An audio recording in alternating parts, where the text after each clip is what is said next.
different forms of evil. We think it's the people that perpetrate the act that are just evil. You knowing about the act, right? Yeah. But deciding to be quiet. It's another evil. Also another form of evil. You trying to give reasons why the people are doing it. Oh, they are doing it because somebody lost his listen. It's also evil. Yes, sir. Right? You that say that they do consign me because you reach my house. You are also evil. We are different forms of evil. So it's just that people just focus on the people that are perpetrating the acts. So and I feel that community helps these people.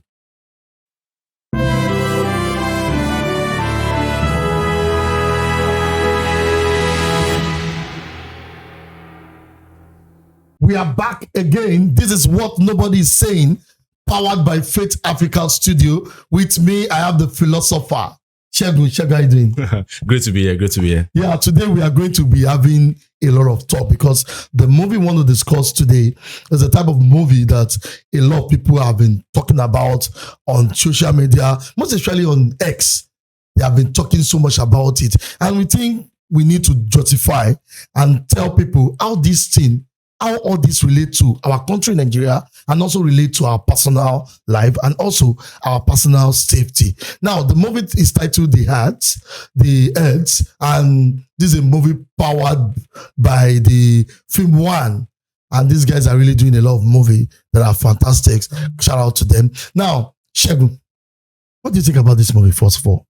Amazing movie, timely movie. I think I really like this kind of movies because it's not fictional. It's actually what is happening, and I think these are the kind of movies we need to have. I have a popular saying that it's better to cry watching this kind of movies than to cry watching a romantic movie or fictional movies. I think it's good. Yeah. Because when you cry, hopefully the emotions, brings you to a reality of what is going on and also the need, for us to change the reality in Nigeria. Now, let's not really talk about the movie. The first scene, you can see the Fulani headsman or headmen coming together along the road, and all of a sudden there was a kidnap. Do you think that is actually their MO?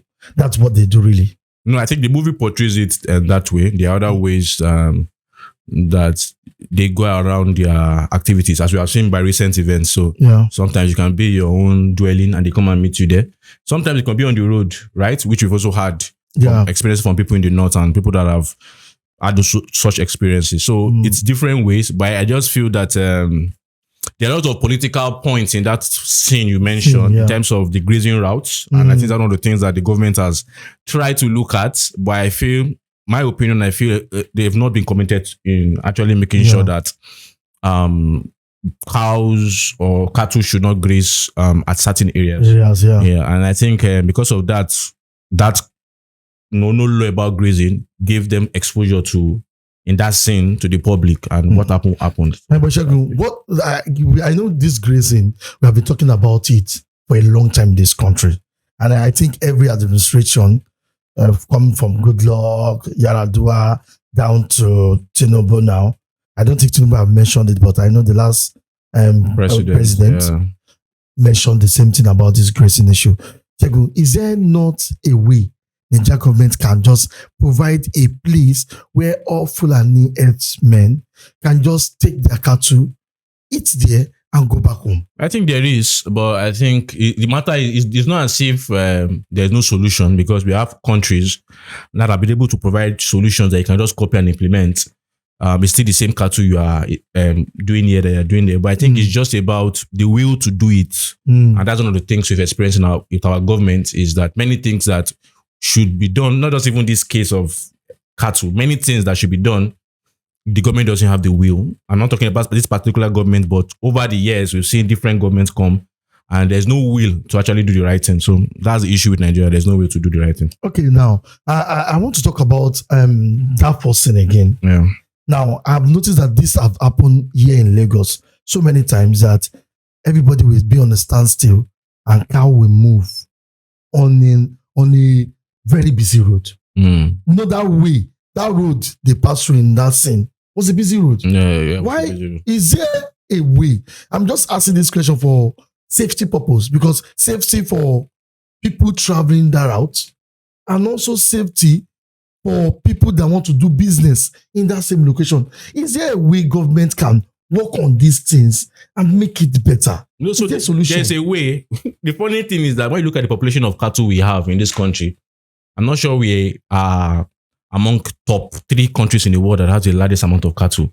If we're being honest with ourselves. So, and when you look at those countries that have large amounts of cattle, and even if Nigeria maybe, let's assume we have large amount of cattle, when you look at countries that have been very, very productive in cattle production, there's a way they are going about managing their through ranches, through all these things, right? Ranches, grazing areas, and you understand, grazing communities. So there's a way they are going about it. So there's nothing, you don't need to think about how to solve it.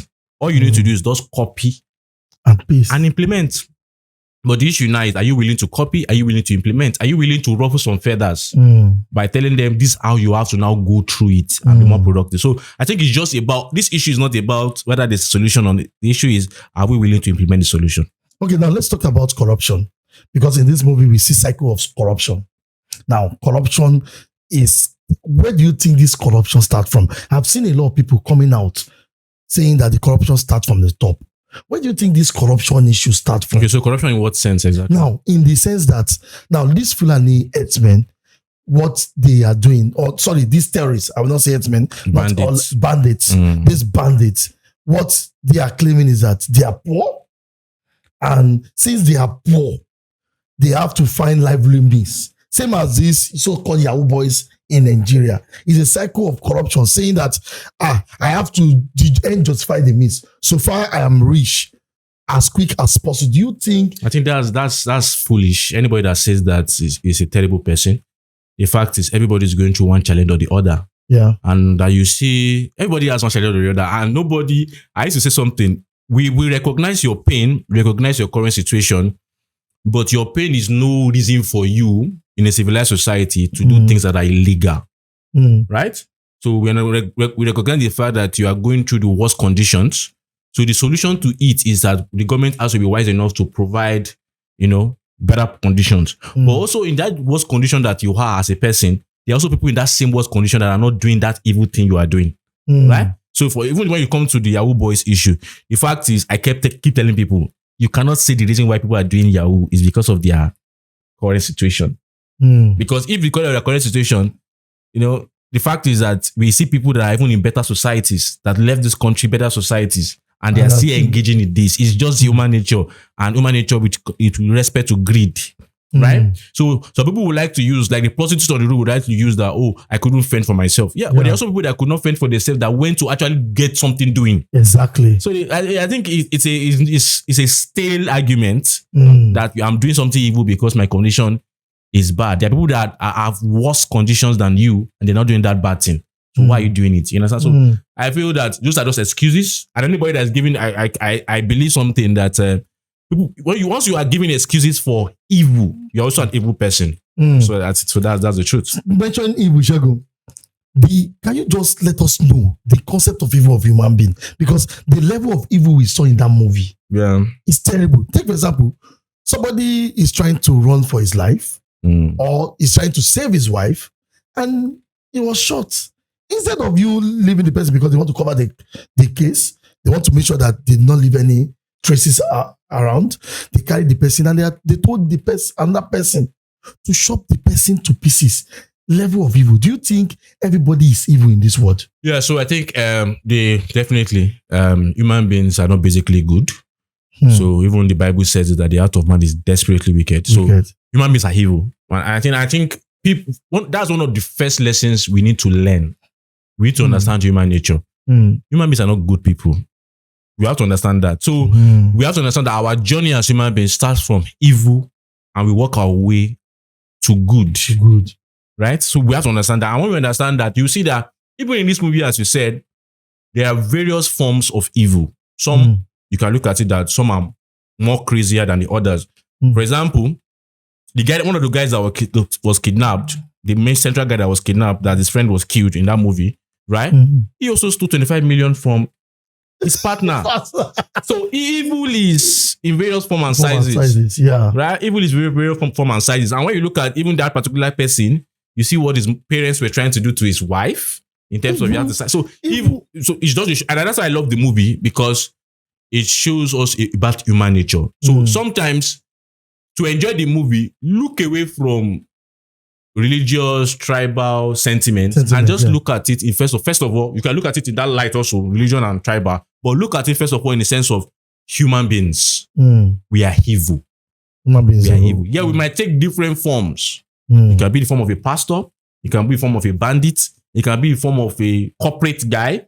It can be in form of, an NYC person. It can be in form of different forms, right? But the fact is, evil is the basic nature of human beings. We are working our way to good. Now, talking about evil, Segun, I noticed something, and I guess it's something that at one point in everybody's life, there's always this choice to choose between evil and good. And most of the time, a lot of people that choose evil, they will tell you that the situation of things warrant me to choose evil. Let me give you an example. Among the people that was kidnapped, I know the movie did not show it right. There was an informant among them telling those people who want to escape and who don't want to escape. And this person, I don't know, maybe from another tribe entirely, not part of the bandits. Do you think that when you want to make choices in life, how do you think people should make choices? Because a lot of people say, oh, just choose good because you have to be good. There are some situations that push people to think, no, I cannot just choose this thing. I have my family to fund out with. I have my family. Let me give you another example. Sorry to take so much. There's the policeman have every right to hold on to that money because he is in need of money. His wife is at the hospital. Exactly. And he has every right to say, oh, let me just take few money out of this. At least I was the one that saved this people. How can people navigate in choosing the right decision at all times? I think so. I think it's not one thing about life is every single day, every single second, every single minute, we are making decisions, and every decision we make in this life is a decision between good and evil every single time. So you can't say I made the decision yesterday to be good and think you're a good person. I usually say there's no good person because we are constantly being faced with good and evil decisions. You might make good decisions yesterday and you might make evil decisions today. So first of all, to be able to keep trying to make good decisions, first of all, it's not within our capacity as human beings to make good decisions. Yes, so. We need an external help, the Holy Spirit, we need even our community. Community also plays a part in helping people to be moral, right? So, but we have to understand that every time is a decision to make good.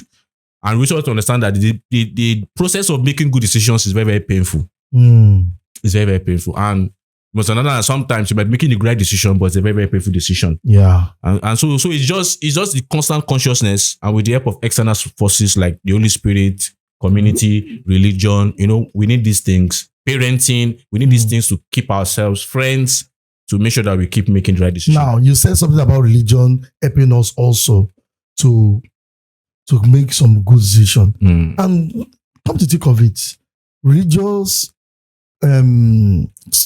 organization are part of this same problem too. Like in that movie, they said there's a guy called Sheikh. Obviously, he will be head of certain community of people, training people about how they can be better. And also, we see a story, a pastor, also an organ harvester in that same movie too. Yeah. And these are people that are meant to be moral compass.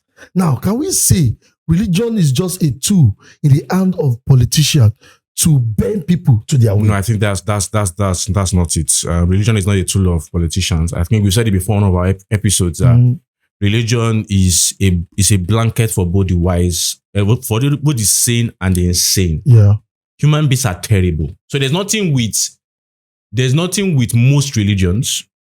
There's nothing wrong with most religions. If you look at their basic tenets, not all now, but when you look at when you read them, you see that there are some religions that have fundamental flaws, right? We don't want to mention, but there are some that have fundamental flaws. Yeah. But for most, or let's say for a good number of religions, the basic tenets are decent. They are moral. Don't steal, don't lie. You understand? But the fact is, anything that comes in contact with human beings become more complicated. And I think that's why I said, don't look at it in the lens alone of just religion. Look at it in the lens of human nature. You understand? Because human beings will keep being human beings, and human beings, as we said earlier, are not good people. So religion is a blanket for both the sane and the insane. And the fact is that every religion has insane people. And those people, under that religion, under that covering that religion offers to perpetrate evil. So, for example, in this movie, you can see that not every Fulani in that movie was in support of what the guys were doing. Exactly. But we can also negate the fact that the people that were doing that act were also Fulanis, right? Yeah. Or bandits, as in that movie, right? In that movie. Also, not every Christian is a supporter of what they call it, all these fake pastors, those fake pastors and organ harvesters. But we can also deny the fact that the person that committed that act is hiding under the impression that he is a pastor and has a congregation. That's why I love the choice of, and I want to appreciate the people that they did the movie. It was wise. Yeah. I appreciate the profiles that they had in that movie, the archetypes that they had in that movie. First of all, look at the archetype of the two prominent policemen. Exactly. One was a Muslim. One was a Christian. And one was a Christian. One was Yoruba. One was a Christian Yoruba. One was a Muslim Hausa. So you can see, and that's why it shows that, it's just to show that although they are perpetrators, these guys are not looking at religion. They are looking at following the law and carrying the law. And also, as I said, the guy had his wife in the hospital. Yes. And that's another point of discussion is, are we treating our law enforcement agencies well? Now we are going to get there. So that they don't get into crime. And so when you look at also the bandits, not all those bandits were Hausas. Exactly. There was a Yoruba guy among them. You understand? There was a Yoruba guy among them. There was an old woman also that was not Hausa, that was Yoruba. So we should not understand that evil has no tribe. Exactly. Evil has no gender. Yes, evil is evil. Anybody can be evil. Yeah. And when we look at that, we understand that it's basically, I saw some comments on social media, some people are saying, but let those put aside, but let's also know that evil can occur anyhow. Yeah, talking about religion again, I just want us to pin that because it's a very, very sensitive topic in Nigeria when you talk about religion. Prominent leader in religious setting have politicians, top people, and even all these crazy people in their organization. Yeah. And yet, the level of atrocity in Nigeria especially, becomes higher and higher and higher. Are we saying that religion, I'm just asking, because somebody is watching us thinking religion is just a scam. But I'm just asking, are we saying that religion should be your personal self, believing in your connection with who you serve, not particularly the person that you're looking onto? Because everybody are coming up. When you are talking about bandits, they were praying somewhere. In fact, in that movie, we noticed that some people are praying among the bandits. They are praying. And there was a time the guy wanted to kill the boss. He said the same thing like, I only answer to God. Right? Now, should we say that people are shown one face of religion, or can we say religion leaders are trying to save words, hide words, so that they can easily use the people to their own gain? I don't know if you understand that. I get the question. So I think first and foremost, we have to understand that religion at the foundational basis is not between you and your church. It's not between you and your mosque. It's between you and God. Yeah. I know that one is a very, very open-ended answer because, as you said, someone said it's doing it because of God. So, but the fact is, foundationally, it's about a relationship between you and God. It's religion is man's search for God. Yeah. Individual. So it's just that the way it works is that a religious community helps to booster your relationship with God, already established relationship with God, right? And also helps to act like, a check and balance against some excesses, right? Like a conscience, to your individual practices in terms of acts like check and balance. But we also have to understand that majorly, that's the first point, majorly it's a relationship between you and God. Now, second thing about religious leaders and having politicians and people in their congregation that they cannot say the truth. I usually say something that one of the worst things in this world, I've come to understand that thing very early enough, is 4-letter words. 4-letter word. And that word is F-R-E-E. Free. I usually say it is the hill on which many people's dignity has died. Free. Because there's a popular Yoruba phrase. You say, want to jet dodo. Do. I think that phrase. Let me just translate it. Yeah. They said they have ate the goodness of it, but because they have ate from that place, they cannot say the truth. Yeah, they cannot say the truth. So they've and that's what I think. Most of these are religious leaders, whether Christian or Muslim. The fact is that many of them are beneficiaries of the free and benevolent gifts of politicians and evil perpetrators. Yeah. And those people that have been beneficiaries, nothing is free. At all. I think we have to understand. I think we've said it many times on the podcast. Nothing is free. And if you think it's free, you are very, very naive. Or you just choose to live your life carelessly. Nothing is free. And I usually say something that if you get things free, check it. There's a price to pay. And if you cannot identify the price that you are paying for that thing, you are the price. You yourself are the price. And we see that when you get things free, somebody comes, I want to pay tithe. Somebody comes, I want to give this blessing to this imam or this pastor. And you understand? And you're like, oh, this is nice. This is wonderful. What they are buying for you to be silent. You're buying your silence. You're buying your silence.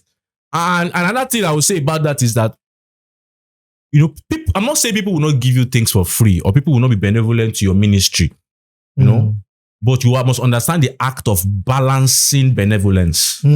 So, for example, and I think that's what our leaders, religious leaders need to understand, so that they can counter any attempt to buy their silence. Somebody comes and say, Daddy, I really appreciate your message today. I appreciate your ministry. This is a car. Take. If you are led and you take it, what stops you from saying, brother, I really appreciate you. This is something I got for you. This is something I got for you, or this is one opportunity or contract I want to link you up with. Try always to understand that this life is give and take. Try to balance benevolence. Try to balance it. Don't let anybody have the upper hand over you because they helped you. And that's what we're saying. People are slaves of the fact that they've received something free and now they're looking for a way to balance it. Now wait for balancing that. Take, for example, somebody have congregation of a religious leader, have congregation of about millions of people. And they are giving solely to that ministry okay, or community. Yeah. How is he going to check and balance it? Okay. Now, take, for example, I go to a church whereby they don't know me and they said they want to do something. And I just felt that this pastor, let me just get him maybe 100K. It's nothing to them, but just let me just drop it. But the pastor cannot come to me and say, hey, you got 100. It's not a small ministry. So how do you think all these religious leaders can balance this thing? Okay, so the one I'm talking about is not the one that you are giving in mass gatherings. Because the man of God or the imam doesn't know who is giving it. Yeah. And you cannot come and claim I was the one that gave 100K because there are many people are giving. Yeah. What I'm talking about is the one where there is, you have a project, a bidding project in your church. Yeah. I'm coming to say, I want to fund it. I come to you, I want to fund it. Oh. So direct that this one is not under the what they call it now, the anonymous nature of saying a loud congregation. This is one way people say, this is a car I bought for you. You understand? And when the person is misbehaving, you can't say the truth because you know the person. The person knows that. The person can even say, Daddy, you know what I did for you. Or Mom, you know what I did for you. And that's the kind of thing I'm talking about in terms of either you reject it and say, there's no need. But if you're going to receive it, always understand the fact that you have to balance it. In one way or the other, you have to balance it. And sometimes it doesn't need to be equal, but just try and balance it. Okay. So that nobody uses that. And that's what people are using now currently. People cannot say certain things against certain governments because you have been beneficiaries of that same government. And when you have that situation, And talking about free things, Shagun. Yeah. In that movie, we see another angle to free things. The lady wanted to give everything up for her husband. Now, in our current world right now, the most beneficial, after the religious leader, the next people in line that benefit from free things are the women. Do you think free things is actually what is making most women to be complacent in their day-to-day activities, or they're seeking to become better for themselves? If, like, let me just cite a bit of example. The guy said, either way, I'm going to marry this lady. I love this lady.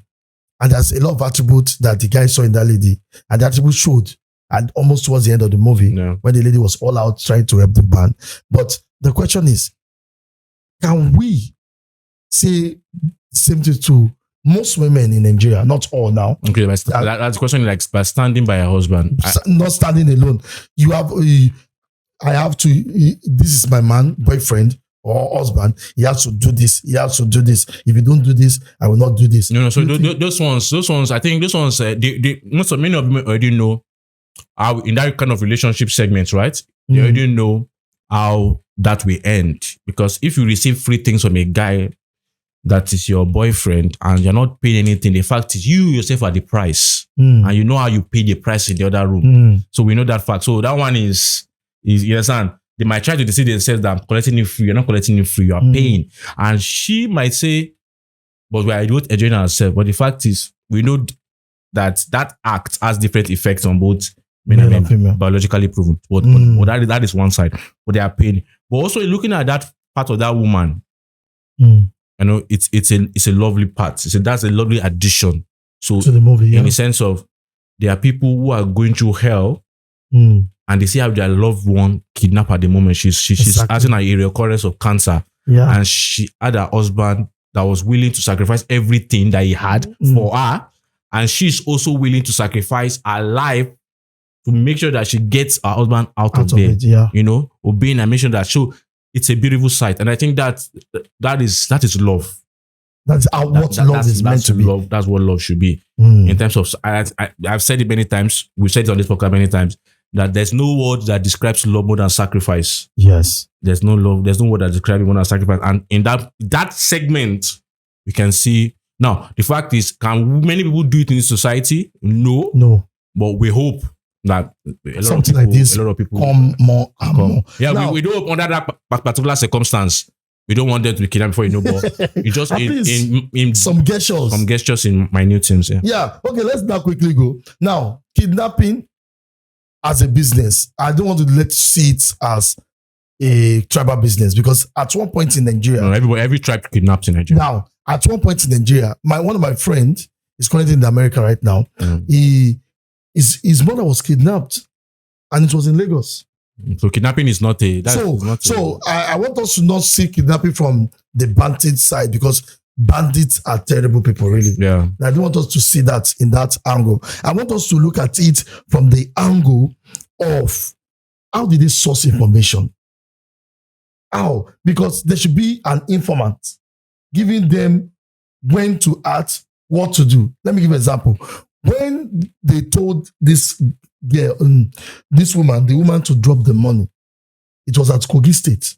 Kogi State. Okay. And they used children in that location, and people in that environment knows that these bandits are in that place, or kidnapper are in that same location. That's true. Yeah. Now, the question now is, policemen will come to that place and say, do you know this? Do you think those people are enjoying from that kidnapper, or they are also a victim? So I think everywhere you see terrorism, everywhere you see banditry, there's always a support from the community. No bandit can reside in a community. If the community is against their act, they will not survive there. And yes. I think that's, if you look at any documentary or any intelligence report of either Nigeria or outside the country, where there's terrorism, where there's banditry, one of the major challenge to the officers, is the fact that the community itself protects them. And they protect them in different ways. First of all, when you ask them, do you know anything? I don't know anything. And as I used to say, that there are different forms of evil. We think it's the people that perpetrate the act that are just evil. You knowing about the act, right? Yeah. But deciding to be quiet. It's another evil. Also another form of evil. You trying to give reasons why the people are doing it. Oh, they are doing it because somebody lost his listen. It's also evil. Yes, sir. Right? You that say that they do it, consign me because you reach my house. You are also evil. We are different forms of evil. So it's just that people just focus on the people that are perpetrating the acts. So and I feel that community helps these people. And that's why we also say community should be a check and balance to rubbish characters. Because at the moment, it's the fact that community itself will be destroyed. History has proven it to us. Exactly. So, and we usually say also that evil does not exist in isolation. Isolation, yeah. Everybody, when you look at the architecture of evil, at different levels, everybody's complacent. So that's one thing I noticed about this evil thing. Now, this is my take on this, because anytime you turn a blind eyes to injustice, yes, it's evil. Yes. Now, take for example, in school setting, or this school setting, a lecturer will just come to the class just because the lecturer is disturbing the lady, be with me, let's have one or two things together. And then the lecturer enter the class and say, hey, lady, get out of my class. And everybody just felt, no problem, let it slide. And the next thing, when you ask people about, why did you allow that girl? When you ask them, why don't you support the girl? I'm here to study, I'm not here to fail. Exactly. And that's another evil thing. Exactly. So to add to what you are saying, and that's a very important point you said, the fact is, I've asked people say, this current situation in Nigeria, is over there. Yes. We are over here. Let them just be doing it. The fact is, you are very naive, or either very naive, or you are very, very unserious. I want to say the word is naive. It's naive. Go and check. One of the sure things about evil or about banditry and terrorism is the fact that it spreads. It spreads. Go and check. Maybe, and that's why I say that most people have this take. And probably most people are even using this as a joke. When you see social media, sometimes you see skits makers come with people jokes. People can make skits with whatever thing they feel like making skits with. But let me tell you, we don't pray for this to happen. We don't pray. But there are nations where, when you look at the likes of Iraq, Afghanistan, it started from just an enclave, just a small part, just a city. And gradually, they kept, because why people feel, it's not going to reach me. I'm just hearing it. Some people might go to church and say, with our ears, we just hear it. It will not come to us. If we don't do the necessary things, it will come to your doorstep. So we have to understand that, this kind of decisions or complacency, no, it's just far away. It's only when you hear that it's near you, that's when you now begin to say, let's pray, start posting. Nigeria is bleeding. Nigeria is bleeding. You don't need that. But evil spreads. Yes. And that's a constant thing about evil. The same way goodness spreads. And let me the popular Bible verse. It says, these blessings shall come upon you and overtake you. The blessings are naturally pursuing after you, right? Yes. So evil is also pursuing after you. So the best thing is to face it front. So whether it is far, whether it is near, face it head on. Both the government and individuals in our own capacity, face it head on. Now talking about these people talking about it, I guess I've noticed many churches too. Accidents will happen in a certain place, and people are talking about it like, thank God, many people are dead, many people are in the mortuary. The question I always ask myself is, do you think your God received that type of praises because you are using someone's predicament or someone's misfortune as a praise to your God? It doesn't make sense. Even though we know that, yes, you should appreciate the fact that you are saved. There is appreciating God. It shouldn't be that like any type of religion you do. There's appreciating God for who He is and what He has done for you. You can thank Him for protecting you. Fine. But that is what I'm saying. That will not lead me back to this same religion topic, because there's no how we talk about this banditry, this kidnapping, that will not talk about religion once more. Now, do you think religion is a career? Career in what sense? Now, a lot of people will say, I've seen people saying that after did all this I've done, I tried everything, it don't work. I was being called and God said I should come in, and I started doing it. When I became a pastor or I became this religion leader, I started having this money, I started living big. And some people have turned into a total career path for themselves. And I'm seeing people going to levels of learning other people to turn it as a career. Do you think, and it's just a question that pop up. Do you think this being a religious leader in this current world is a career path for people? I think anything is a career. Anything can be a career. But our own is not to decide what is a career or not, because what is a career? It's people's passion, people's obligation that they decide to pursue. That's a career. So anything can ambition be, to pursue. Yes, to pursue. Anything can be. People can just decide that I want to give my life to a work of ministry or the fact, so they can decide to pursue it. So anything can be a career. But what we're just trying to say is the fact that in whatever career you are pursuing, or whatever ambition you are pursuing, do good. Just be truthful and do good. So that's just now two more questions, two more talking points, and maybe call it a wrap. Now let's talk about corruption in another angle, and this will lead me to poverty. Now in that movie, we noticed that the policeman, wonderful man really, is underpaid. Very, very underpaid. For him not to even pay money for hospital. I know they have NGO, what they call it? They call it a name. Health insurance organization and everything. And HMOs. Yes. And if maybe the HMO did not cover that, because the movie did not tell us. So, Shegun, do you think politicians are purposefully making people poor in this country? Yeah. I think that's clear. Poverty is a weapon, and it's a weapon and also an excuse. If you are being honest with ourselves, it's a weapon and also an excuse. So it's a weapon for politicians use. It's an excuse that also the poor use to carry out devious activities like banditry and like terrorism. So and also it's not also a new thing that the more prosperous a nation becomes, the less banditry we have. Yes. The more exposed a nation becomes in terms of the possibilities of this world, the more they drop terrorism or the more they drop banditry. When you look at people that carry out this banditry, I usually say that there's a very, very, it's a very good thing, the concept of a personal destiny. It's a very, very important thing. And when you look at people that in as much as we have a collective, because we all exist in different groups. Either you're a Christian, you're Yoruba, you different tribes and everything. So, but the fact is that it's always very good where individuals have a destiny, or they have the belief that I'm made for something. I'm made for purpose. Exactly. Yeah. Because when you are made for a purpose, someone that has aspirations and dreams to become a scientist or a doctor or a successful person, you can't tell the person that you should come and start bombing or start kidnapping and start doing all those things. The person will think twice that, come on, I don't want to risk my life to be a terrorist when I have an aspiration. And that's why you see that in societies where they started enjoying wealth, they drop arms. They drop arms. Yes, the reason why a particular set of people still engage in these things, because number one, they are not educated. They are not exposed to the realities of life. Secondly, they themselves don't have an identity of personal destiny. The destiny they have not decided to pursue is one that people have given to them.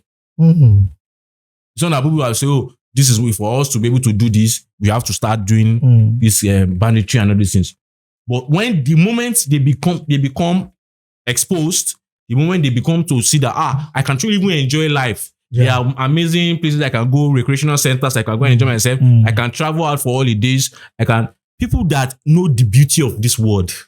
Of life. We don't want to engage in these things. So one of the things we have to do also is that one way, not the only way, one way to stop banditry and all those things is also to ensure that everybody experiences the beauty of life. Nobody wants to die. Yes, when you see somebody that's willing to die, it's either they definitely seen something, or they have this idea that, that this world is just terrible and there's one enjoyment somewhere they want to go and receive. But the moment they also know that this world can also be very beautiful. And you can still enjoy whatever you want to enjoy later. They'll say, let me first enjoy first before I go. So they'll not be in a rush to go. Okay. Shegun, you stayed in the North for a while. Yeah. And what will you say about the education standard, not for people coming to the North, but people in the North especially?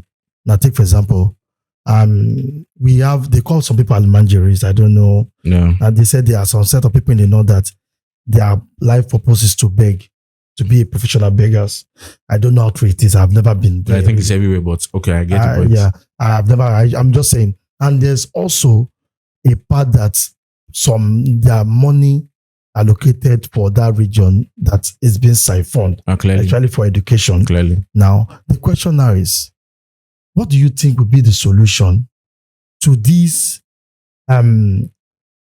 miscommunication or lack of education? Because, for example, the terrorist group called Boko Haram, I heard that Boko Haram simply means no book, right? Education is an abomination. Western education, Westernization. I don't know, but they said education is haram, something like that. I don't know.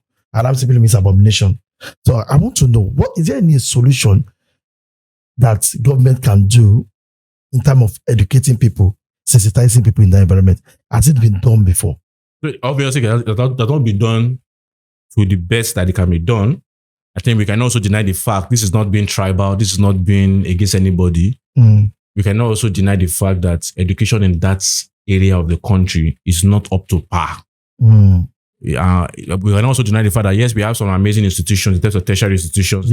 But basic education needs to improve in those areas. It's not, it's a fact. And facts really are facts, they are clear. So I think with something the government has to do in terms of improve the basic education, and I think also let people in general see the beauty of life. So, and I think one of the ways you can let people see the beauty of life is when you educate them. Education is really a primary way where you show them that there is a place called Paris, there's a place called the United Kingdom, there's a place called the United States. When they see, even social media is a way of exposing people that wow, there's social media too. These bandits have social media. They're sitting. They sit, but the fact is, what are they consuming more? Yeah, you understand? What are they consuming more? You cannot tell me that there's someone that is sitting, waking up early morning, seeing how beautiful cars can be, see how beautiful gadgets can be, see how beautiful, beautiful cities can be, and that person will now wake up and say, I want to go and kill. I want to go and commit suicide bombing. You cannot do that now. So that's the fact. So it's based on what they're consuming. But the fact is, we have to help people to see the beauty. And let me also say this, because I saw some comments on social media about the movie. And I understand that, yes, everybody will try to look at one thing to use against the movie, but I think there's no need for that movie to be controversial. It's not controversial. You understand? There's no need for you to try to look for controversial in that movie because the movie is not controversial. Yeah. And I also like the profiling. I love the profiling. Because if nobody is saying that this movie is an attack, and this movie is not an attack to any religion. Because the mastermind, to bring those guys to book, if you look at it finally, was a Muslim. Exactly. A praying Muslim, a devoted Muslim, right? So we also see that among the terrorists or the bandits in that movie, they are Christians. They are what they call it, Yorubas there. And this Yoruba that connect with this bandit, and they also connected to pastors in the church that are also selling parts. So it's just, I think we should not be emotional. Let's be factual. This is what is going on in our country. Let's be factual. And I posted something today on my status. Let me just also say it here. Yeah, okay. I understand that we all belong to different groups, but the most important group in this earth is the truth. Yes, say the truth. It doesn't matter. And you can see what we keep doing on this our show. It doesn't matter if evil is being perpetrated by a pastor. Say it.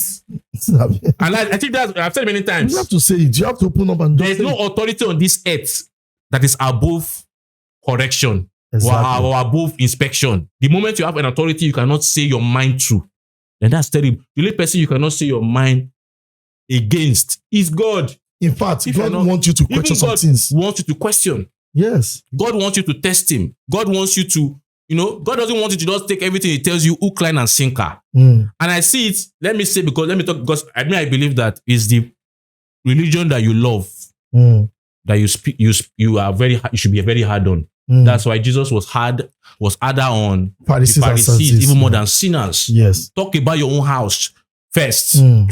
Hammer it. Our churches are becoming, I'm very sorry to say this, in a way, we're becoming re-education camps. People don't question things. And we have been taught that if you question it, you are going against God. Come on. Look at the Bible. Jesus questioned constitutional authority. Exactly. If they are not doing the right thing, call them out. Why do you think Jesus was saying, who were the Pharisees and the Sadducees? These are religious leaders. They're religious leaders. He called, so why are we not allowed to say what we think about them? Because some people believe, we are against the anointing. The fact is, the only anointing I know that is supreme is the anointing from God. One of the things is we are allowed to question. We should be allowed to question everything.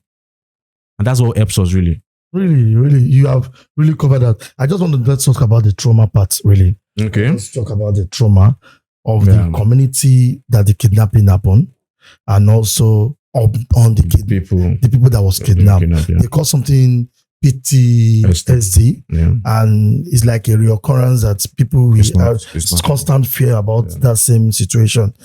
And is there anything, because I've seen a lot of podcasts that people that was kidnapped came back and start sharing their story. Like, example, there was someone that the one I watched that a well-known Nigerian known kidnapper is currently in prison now, and he said what he faced in the hand of this person. I said till now he's still afraid of certain things. Yeah. And what do you think our community and even the government can do to help? Because this kidnapping is not, we are hearing more of this bandit kidnapping. There is more kidnapping happening underneath. Even in Lagos, everywhere right now. Yeah, that's the truth. People, we're not really hearing about. We are not hearing them. So what do you think? Should there be a center or a place where people can go and actually treat this thing? Yeah, so I think we said it many times on the show that Nigerians and Africans need to place more emphasis on mental health. It's something that is now becoming a crisis. WHO statistics, I keep saying it says 1 in every 5 Nigerians has substantial mental illness. 1 in every 5. And when you hear people on the road say, I'm not okay. It's for real. When you see the way some people behave in society, you know that this person cannot be okay. Yeah. And also, people also have gone through this PTSD or had PTSD, and I feel that we must place more emphasis. The government needs to place more emphasis. We need to have therapists. We are always for therapists. Let's have therapists that can help these people out. It's not easy. It's not easy. And people that go through that, sometimes when they go through that, all we just tell them is, just go home, pray. The Holy Spirit will teach you. We know there's the rule of prayer, the Holy Spirit and everything. But the fact is also, you understand, there's also need for medical help. And medical assistance, and comfort. So I think we need to be open to that. Okay, finally note. I'm sorry, not just the trauma is not just on the people that experience it alone. Even the people that are families, like you see, they are also, you understand, this thing spread. So the family also is going through. When you imagine the lady that her brother was shot in that movie, that they shot her brother, that's trauma for her. It's also trauma on the body. Even the lady that husband was killed. She was also kidnapped. That's trauma, That's trauma, and I think we should family also trauma. On the day of joy, it became a day of sorrow. So I think it's high time for Nigeria to actually, we don't deal with our traumas, and it's very, very terrible. I know a lot of people say I'm traumatized, maybe because it sounds sweet. Trauma does not sound anything that is sweet or good to hear. You what I do tell people is that I think it's high time that religious leaders to have godly, if your religion, have people that are doctors that understand this thing, that understand your religion also. So it will help psychologists, psychologist therapists that understand your religion. Let them come in and give you the right thing, because I think it's high time that churches should say, okay, yes, we know God have healed you. You know you're free, but you need to talk to somebody. And Nigeria, we talk more. We don't listen. I think in that therapy, it will be about you listening to what to do next. Really, because in Nigeria, we talk. We are always on and on about it. We are vocal about that too. Now, finally, Segun, this is the last question. I hope I can remember because I did not put it down. This last question, and about this banditry. Do you think politicians are involved? I don't know. Do you think they're involved? I don't know. I don't know. But the fact is that bandits exist. Whoever is involved, we don't know. But the fact is that the most important and the most valuable thing on this earth or in any country is not the natural resource. That's why when people say US is coming to take our natural resource, it's a very stupid decision. It's a very stupid statement to make when we're telling people are dying. But in fact, we make very stupid statements in this country. I'm not saying that they are not coming to, they might not be coming for natural resource. But the fact is, don't say it in the same sentence as when we are saying people are dying. Yes, sir. It's as if you are telling us that natural resource in the ground is more important than lives. You know, but people say, so the most important resource in this earth is human beings. You know, there's this treasure, the Bible says, in hidden vessels, right? Yes, sir. The treasure inside the person is more than the treasure on the ground. This phone, the natural resource they used to do this phone was in the ground, but who harnessed it? And this natural resource in the ground harnessed itself? No, at all. So that the most important thing is people. And when a country does not value life, we don't value life in this country. We only value our own life and life of our family. The moment our family is safe. That's why I've said it many times that the average mindset of an average Nigerian, if the whole area is burning, so far their house is okay, they are fine. But the fact is, fire expands. You can't be safe when people are around you are not safe. But the way we think sometimes in this country, well, I think it's very, very important, the question, in fact, of we have to just value life. It cannot be said of us, whether you think they are doing it for ingenious purpose or what. It can't be said of us that the United States is even more concerned about our own life than us. It's so funny that when something is happening outside Nigeria will be the one to shout. Save Paris. When is our own? When is our own? We don't say anything. You know, when is our own? And please, I just want to say, it's not everything that is also joke. We joke a lot. It's so much. There are some things in this, and we usually say many times, there are some things in our lives that we should not joke with. You know, but I also understand this popular phrase also that says, I'm not insulting anybody, but just to put it out. When a fool comes in contact with complex topics, they turn it into joke because they can't actually engage that complex topic. So they bring it down to their level. This is not a joke, and we should stop joking about it. And I think it's time for Nigerians to take some matter serious, especially matter of life. We have to be very serious. We need to take it serious. Like, average Nigerians believe that if I'm rich, I have everything. Insecurity does not care whether you are rich or poor. And you hear some people say, Timothy, but if I get money now, I will not jackpot. The fact is, where you are going. The fact is, your family's member will be here now. Even if your family member are not here, even if you are not here, let us say something. History has told us that even though you migrate to another country, there's no place like home. But they will not let you know that. Go and ask the Israelites or the Jews. There's no place like home. There's no place like home. Because the best thing for you is to make sure that your homeland, politicians also a message to you, that your homeland works. Because we have seen throughout history where people have migrated to other nations, and you might not even try history. Even now we are seeing South Africa, the xenophobia that's happening. Yes. We've seen what happened to the Jews in Nazi Germany. Yeah. So people, they know you are not part of them. And actually, if your people that come out from your nation are very, very creative, smart people, and challenging the status quo there, exactly, they know. And the fact is, at one point, you just have to make sure that fight for this place because this is where you were born. Abi, for most people, this is where you were born, and this is truly where, if anything happens, you will run back home.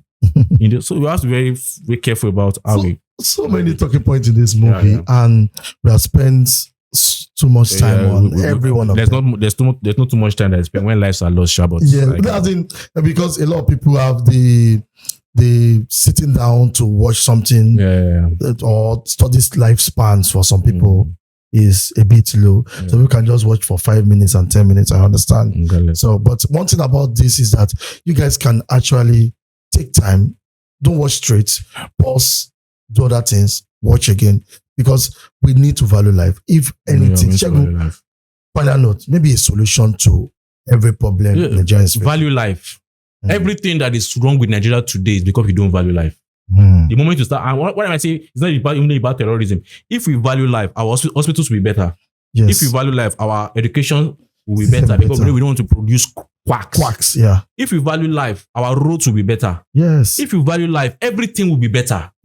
So nations that are succeeding are because they value life. Yes, sir. So we should also value life. So I have nothing to add because Segun said it all.